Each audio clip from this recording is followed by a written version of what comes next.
বাংলাদেশ সহ ৯টি দেশের উপর ভিসা নিষেধাজ্ঞা জারি করে সংযুক্ত আরব আমিরাত।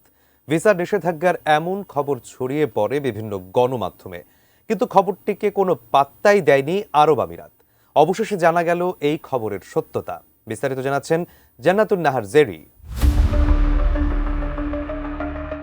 ভূরাজনৈতিক সম্পর্ক, নিরাপত্তার উদ্বেগ ও কোভিড-19 মহামারী মোকাবেলাজনিত কারণে বাংলাদেশ সহ এশিয়া ও আফ্রিকার ৯ দেশের উপর সংযুক্ত আরব আমিরাত ভিসা নিষেধাজ্ঞা আরোপ করেছে বলে একটি খবর প্রকাশিত হয়।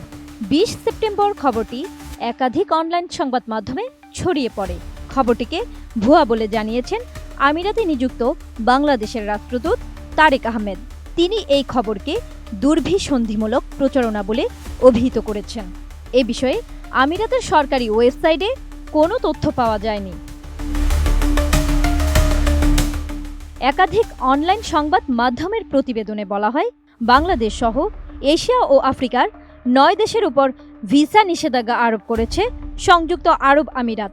দাবি করা হয় ২০২৬ সালের জানুয়ারি থেকে নতুন এই নির্দেশনা কার্যকর হবে। চাকরি, পর্যটন ও ব্যবসায়ের উদ্দেশ্যে প্রবেশ করতে ইচ্ছুক এই ৯ দেশের নাগরিকরা এই নিষেধাজ্ঞার আওতায় থাকবেন।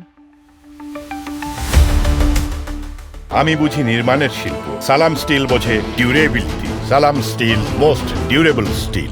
ওই প্রতিবেদনে দাবি করা হয়, আমিরাত কর্তৃপক্ষের ভিসা নিষেধাজ্ঞা পড়া দেশগুলোর মধ্যে রয়েছে Uganda, Sudan, Somalia, Cameroon, Libya, Afghanistan, Yemen, Lebanon ও বাংলাদেশ। এই দেশগুলোর নাগরিকদের বর্তমানে পর্যটন ও কর্ম ভিসার জন্য আবেদন করতে নিষেধ করা হয়েছে।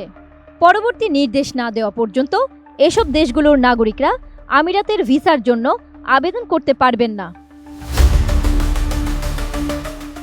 ভ্রমণ বিষয়ক ওয়েবসাইট UAEVisaonline.com এর দাবি অনুসারে আমিরাতের অভিবাসন বিজ্ঞপ্তি অনুযায়ী আরব আমিরাতে ভ্রমণ নিষেধাজ্ঞার কারণগুলো হলো অবৈধ বা জাল ভিসা নিয়ে ইউএইতে প্রবেশ করা, ভুয়া পরিচয় বা জাল পাসপোর্ট ব্যবহার করা, ভিসার মেয়াদ পার হয়ে যাওয়ার পরও দেশটিতে থেকে যাওয়া, অপরাধমূলক ইতিহাস বা চলমান মামলা থাকা, বৈধ কাজের অনুমতি ছাড়া কাজ করা এবং কোভিড-19 পরীক্ষার বা টিকাদান সংক্রান্ত শর্ত পূরণে ব্যর্থ হওয়া।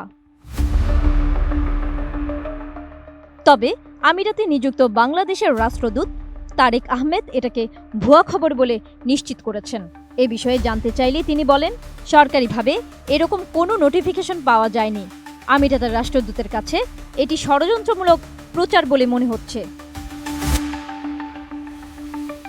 জান্নাতুন Nahar Jerry, desk report, ATN news.